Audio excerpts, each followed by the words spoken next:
You know that feeling when the gum loses its flavor, but you keep chewing anyway?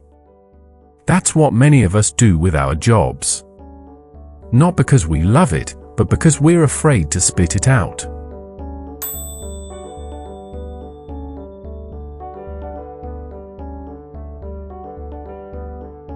We are the most connected generation in history, yet many of us feel deeply disconnected from our work, from our purpose, from ourselves. You might have a job with decent pay, a nice chair, maybe even a ping-pong table in the break room. But you still wake up every morning feeling tired, not in your body, but in your spirit. We were told to chase security, to get the job, keep the job, build the ladder. But no one told us what to do when we climb halfway and realize we're on the wrong wall. So you stay, because leaving feels reckless. But staying feels soul-numbing. You go to work, but you're not really there. You reply to emails. You smile on Zoom. But inside, something has gone silent. And the worst part? You're not alone. So many of us feel this, and we think it's just us. We scroll through highlight reels on social media, comparing our backstage to someone else's stage lights. And the more we scroll, the more stuck we feel. I once knew a girl, let's call her Ellie. Ellie had a degree in design. She dreamed of working for an agency in New York, creating logos that would end up on billboards and magazine covers. But life, like it often does, rerouted her. Bills needed paying. Dreams had to wait. So she took a barista job at Starbucks. Just for a few months, she told herself. A few months turned into a year. A year became 3. She became shift supervisor. Learned every regular's name.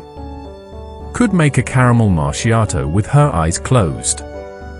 But every time she stood behind that counter, watching the morning rush blur past, something inside her felt invisible. One day, her manager asked, "You okay? You always seem elsewhere." And Ellie realized she had mastered the art of showing up without being present. Her body was behind the counter. But her soul? It clocked out years ago. Ellie didn't hate her job. But she had outgrown it. And she had stayed, not out of passion, but out of fear. Fear of starting over. Fear of failing. Fear of dreaming again. There's an old rule in every restaurant kitchen. Before you get to cook, you've got to wash the dishes. It's not glamorous. No one claps for the dishwasher. No one posts pictures of soap-slicked hands or cracked fingernails from scrubbing pots. But without the people who clean with care, no dish gets plated. No table gets served. Ellie's story reminded me of something my mother once told me. Whatever you're given, even if it's not what you wanted, do it with all your heart. Fold the aprons. Clean the floors. Learn the rhythm. Because one day, it'll be your kitchen. Too often, we resent the season we're in. We call it just a job, just a stepping stone. But what if the stepping stone is also the test? What if how you treat the small things is the proof of whether you're ready for the big ones? In life, nobody hands you the chef's hat just because you want to cook.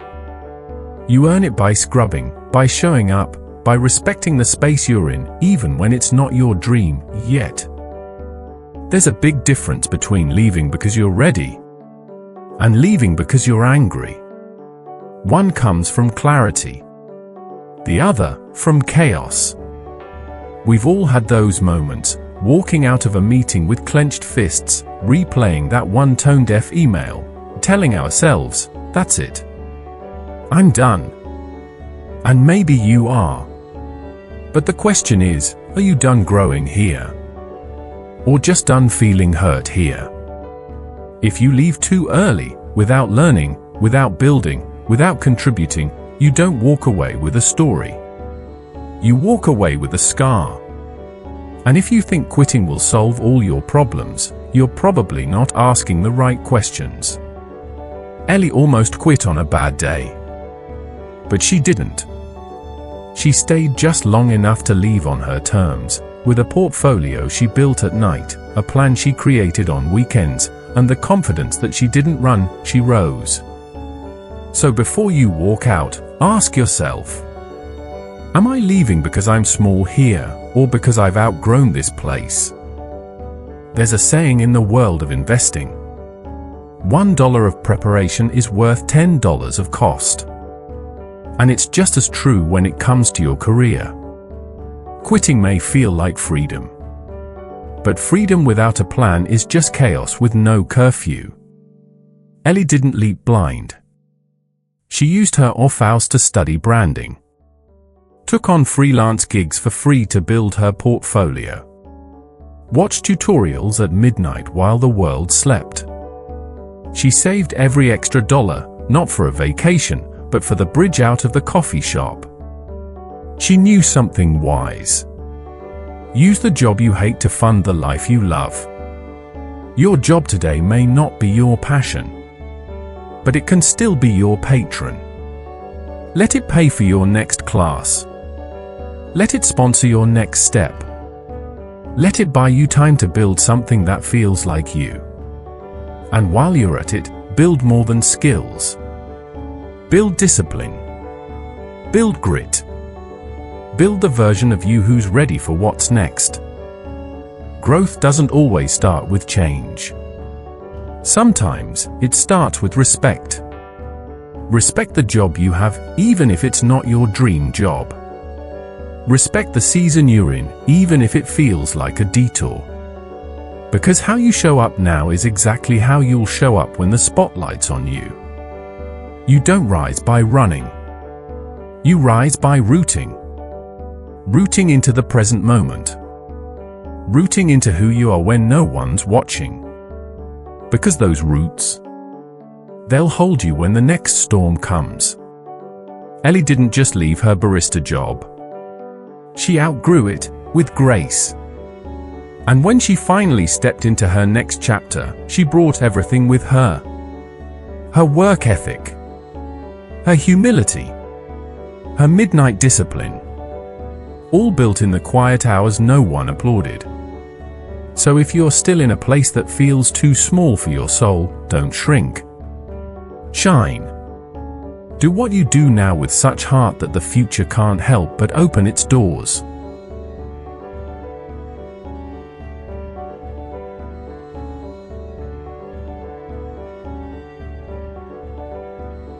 If you've been chewing the same tasteless gum day after day, maybe it's time to let it go. But don't just spit it out in frustration. Know what flavor you want next. Choose it with intention. Prepare your taste buds. Prepare your path. Because this moment, this in-between space where you feel stuck, tired, unsure, it's not the end. It's the waiting room before your next breakthrough. And how you carry yourself here says everything about who you'll become there. So take a breath. Tidy your corner. Show up with care. Not because this job deserves it, but because you do. And when you're ready to step into the next chapter, step in knowing you didn't quit. You completed. And you left with honor. Seedling. If this message found you in a quiet moment of doubt, I hope it reminded you of your quiet strength.